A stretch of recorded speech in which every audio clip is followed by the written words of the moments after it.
So before I start, I know people probably be like, as soon as I start talking, they'll be like, "Oh God, this fellow's ancient," and they wouldn't be too wrong. But just hear me out. What I'm saying, people might understand me, people might not. But I just wanted to get my feeling out because I was thinking about this today.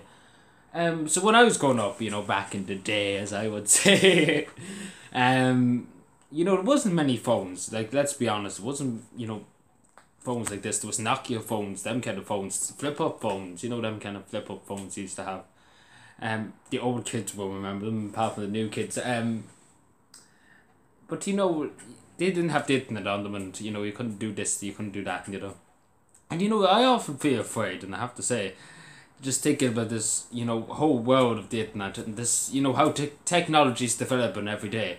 Like as we speak now, there's new things being brought up in the internet. There's new apps and there's new this, that, and the other. And you have to think to yourself, is it good? Is it good? It's good that they're able to, in a second wing somebody compared to, when I was younger, few people, with big blocks of phones. Like when I was growing up, some of us had big blocks of phones. We had to carry big blocks of phones around with us. They were the big, phones you had to carry around, and they weighed a ton in your pocket.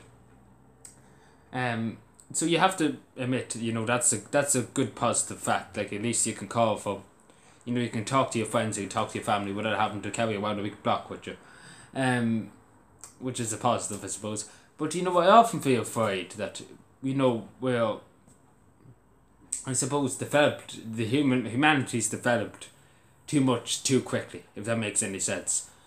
I know some people might not think that it made any sense, but I think humanity developed technology like phones, computers, the internet developed very, very quickly for in about 20 years it developed very quickly. And it's mad. It's really, really mad, and it's frightening to take.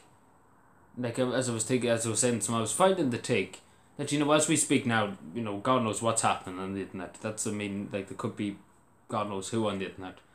And you think about that. Sometimes I often think about that myself on my own. I might not say it in the video, but I often think about it because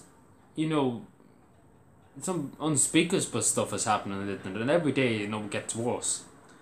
And it's the same with everything. Some people always use people. There's always people who use stuff for goodness, right? There's great people on the internet who do remarkable stuff and help as many people as they can with issues and everything like that. And that's great. That's great. They're great people. But you have to how you have the people in the dark web. You have people bullying people, harassing people online, and things like that. People, making people commit suicide and what's that. But it's the same with everything. There's always people who are going to use it for their evils and for their bad deeds, I suppose you could say. But it is a scary place. I'm not going to lie to people. It's very scary to think about, these big amounts of apps and, God knows what else, TikToks and everything like that. I don't even know. I never used TikTok. I only used the one person tried to explain to me once, and he shot me head off because I couldn't understand. Like TikTok to me is just like I know Mugs, very cringe YouTuber in the UK. This is off topic, but I don't know why I'm talking now. But he's a cringer. Like that's the best word to use. But yeah, he has TikTok now, which is very I heard TikTok's very cringy, and thanks to God I'm not on it because I think people are cringing enough my YouTube videos having me going on TikTok and getting shouted at. But anyway, let me know what you think. I know that was a bit of a ramble. But anyway, thank you for watching. Subscribe for more, and bye.